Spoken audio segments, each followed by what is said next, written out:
Bayangin ya, ada makhluk yang bentuknya aneh, mukanya kayak tang mini, hidupnya nempel di dasar sungai Indonesia, dan tugasnya cuma satu, nyedot lumut tiap hari tanpa henti, kayak robot pembersih alami. Tapi yang bikin aneh, makin lama jumlah ikan ini makin banyak di sungai, dan di saat yang sama, ikan-ikan lokal yang biasa kita lihat justru mulai berkurang dan pelan-pelan menghilang. Padahal, ikan ini sebenarnya bukan berasal dari sungai sini. Dulu mereka cuma dikenal sebagai ikan sapu-sapu yang hidup di akuarium rumah, dipelihara buat bantu bersihin kaca dari lumut. Bayangin ya.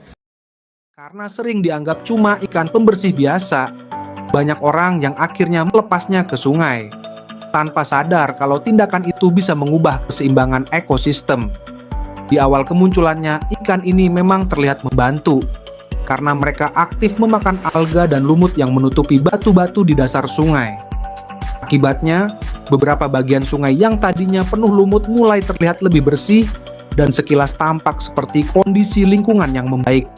Karena sering Tapi, masalahnya mulai muncul ketika jumlah ikan ini makin banyak, karena mereka berkembang biak dengan sangat cepat dan hampir nggak ada yang mengontrol populasinya.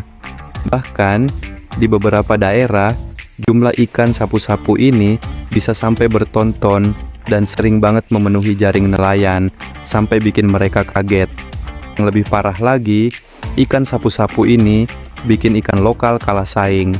Karena makanan dan tempat tinggal, mereka jadi terbatas dan berebutkan. Tapi, ikan ini juga terkenal kuat banget, bahkan bisa bertahan hidup di air yang kotor dan minim oksigen, kondisi yang biasanya bikin ikan lain nggak bisa bertahan lama.